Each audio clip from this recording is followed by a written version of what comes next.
നിങ്ങൾ ദുബായിലുള്ള palm Jumeirah visit ചെയ്തിട്ടുണ്ടോ? അതേപോലെ തന്നെ നമ്മുടെ മോണോറെയിൽ യൂസ് ചെയ്തിട്ടുണ്ടോ?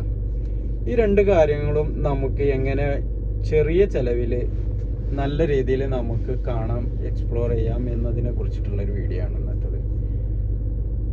പാം ജുമൈറ നമുക്ക് 4 വിധത്തിൽ നമുക്ക് എക്സ്പ്ലോർ ചെയ്യാം. ഒന്ന്, നമ്മുടെ കാറിൽ പോയിട്ട് ഇങ്ങനെ പോയിട്ട് മറ്റൊരു വഴിയിലൂടെ തിരിച്ചു വരുന്നത്. അതാവുമ്പോൾ വിസിബിലിറ്റി ലേശം കുറയും. നമ്മുടെ ഈ പോകുമ്പോഴുള്ള ഈ 2 സൈഡിൽ കാണുന്ന അത്രേ ഉണ്ടാവുള്ളൂ, താഴത്തൂടെ പോകുന്ന ഒരിത്. രണ്ടാമത്തെ കാര്യം എന്ന് വെച്ചിട്ടുണ്ടെങ്കിൽ നമ്മുടെ അറ്റ്ലാന്റിസിലുള്ള ഹെലികോപ്റ്റർ സർവീസാണ്. അതിൽ കയറിയിട്ടുണ്ടെങ്കിൽ നമുക്ക് പാം ജുമൈറ മൊത്തമായിട്ടും അതേപോലെ തന്നെ JBR പിന്നെ ജുമൈറ ഏരിയ മൊത്തമായിട്ട് നമുക്ക് കാണാൻ കഴിയും. അതും ആകാശ വ്യൂ ആണ്, നല്ല രീതിയിൽ കാണാം. അത് ചിലവേറിയതാണ്. ചുരുങ്ങിയത് 12 മിനിറ്റിന് 700 കൊടുക്കണം. മൂന്നാമത്തെ രീതി എന്ന് വെച്ചിട്ടുണ്ടെങ്കിൽ നമുക്ക് പാമിൽ തന്നെയുള്ള നെക്കിൽ മാളിൻ്റെ മുകളിലുള്ള പാം വ്യൂ ടവറിൽ കയറിയിട്ട് നമുക്ക് മൊത്തമായിട്ട് പാം ജുമൈറ കാണാൻ കഴിയും. അതാവുമ്പോൾ നമുക്ക് കുറച്ച് നല്ല രീതിയിൽ കാണാൻ കഴിയും. മാത്രമല്ല, നമ്മൾ ചിത്രത്തിൽ കാണുന്ന അതേ രീതിയിൽ തന്നെ നമുക്ക് കാണാം. നല്ലൊരു കാഴ്ച തന്നെയാണ്.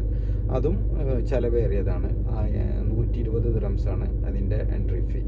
അതും സാധാരണക്കാരെ കൊണ്ട് ചിലപ്പം പറ്റിക്കൊള്ളില്ല. നാലാമത്തെ രീതിയാണ് ഞാൻ പറഞ്ഞ മോണോ റെയിലിൽ കയറിയിട്ട് നമ്മൾ പിന്നെ പാമ്പ് മൊത്തമായിട്ട് നമുക്ക് അതിലിരുന്നിട്ട് കാണാം. അതാകുമ്പോൾ നമുക്ക് മോണോ റെയിലിൽ ട്രെയിൻ എങ്ങനെ യൂസ് ചെയ്യാൻ അതിൻ്റെ ഒരു എക്സ്പീരിയൻസും കിട്ടും.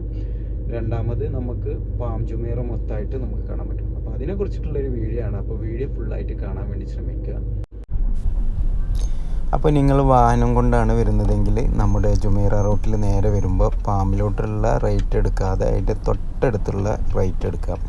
അത് നേരെ പോകുന്നത് നമ്മുടെ ഗേറ്റ് വേ സ്റ്റേഷൻ്റെ കാർ പാർക്കിങ്ങിലോട്ടാണ്. അപ്പോൾ അതെടുത്തിട്ട് നേരെ വന്നു കഴിഞ്ഞിട്ടുണ്ടെങ്കിൽ പാർക്കിങ്ങിലെത്തും. ഒരുപാട് പാർക്കിംഗ് സ്പേസുകളുണ്ട് അവിടെ. അങ്ങനെ പാർക്കിങ്ങിലോട്ട് കയറിയിട്ട് സ്പേസ് ഉള്ളിടത്ത് പാർക്ക് ചെയ്യുക. പാർക്ക് ചെയ്ത് കഴിഞ്ഞാൽ നമ്മൾ നേരെ എൻട്രൻസിലോട്ട് പോവുക. എൻട്രൻസ് ഇത് ഗേറ്റ് വേ സ്റ്റേഷനാണ് സ്റ്റാർട്ടിങ് വരുന്നത്. മൊത്തം 4 സ്റ്റേഷനാണുള്ളത്. ഗേറ്റ് വേ സ്റ്റേഷൻ തൊട്ടിട്ട് നമ്മുടെ അറ്റ്ലാന്റിസ് വരെയാണ് ഈ മോണോറെയിലുള്ളത്. അതിൻ്റെ ഇടയിൽ 2 സ്റ്റേഷനും കൂടി ഉണ്ട്, ഇത്തിഹാദ് പാർക്കും അതേപോലെ നമ്മുടെ നെക്കിൽ മാൾഡും. അങ്ങനെ മൊത്തം 4 സ്റ്റേഷനാണ് ഈ മോണോറെയിലിന് വരുന്നത്. നിങ്ങൾക്ക് അകത്തോട്ട് എൻട്രൻസിലോട്ട് കയറി കഴിഞ്ഞിട്ടുണ്ടെങ്കിൽ തൊട്ടടുത്ത് തന്നെ ലിഫ്റ്റ് കാണാൻ കഴിയും. ലിഫ്റ്റിൽ കയറിയിട്ട് നമ്മൾ P3 പോവുക. P3 നമ്മുടെ ടിക്കറ്റിൻ്റെ കൗണ്ടർ ഒക്കെ ഉള്ളത്. അവിടെ എത്തിക്കഴിഞ്ഞിട്ടുണ്ടെങ്കിൽ നിങ്ങൾക്ക് ടിക്കറ്റ് അവിടെ നിന്ന് എടുക്കാവുന്നതാണ്. കാർഡും ക്യാഷും എല്ലാം അക്സെപ്റ്റ് ചെയ്യും. അതേപോലെ തന്നെ നമ്മുടെ കയ്യിൽ ഫസ കാർഡ്, അതേപോലെ ഈ അഡ്നോക്കിൻ്റെ അത് മറ്റ് കാർഡുകളൊക്കെ ഉള്ളവർ ഇത് യൂസ് ചെയ്യണമെന്നുണ്ടെങ്കിൽ ഇതിനകത്ത് കൊടുത്തിരിക്കുന്ന ഈ കാർഡുകളൊക്കെ യൂസ് ചെയ്യുന്നുണ്ടെങ്കിൽ നിങ്ങൾക്ക് ഡിസ്കൗണ്ട് കിട്ടും. ഞാൻ ഫസ കാർഡ് യൂസ് ചെയ്തപ്പോൾ എനിക്ക് 6 ദിറംസ് ഡിസ്കൗണ്ട് കിട്ടി.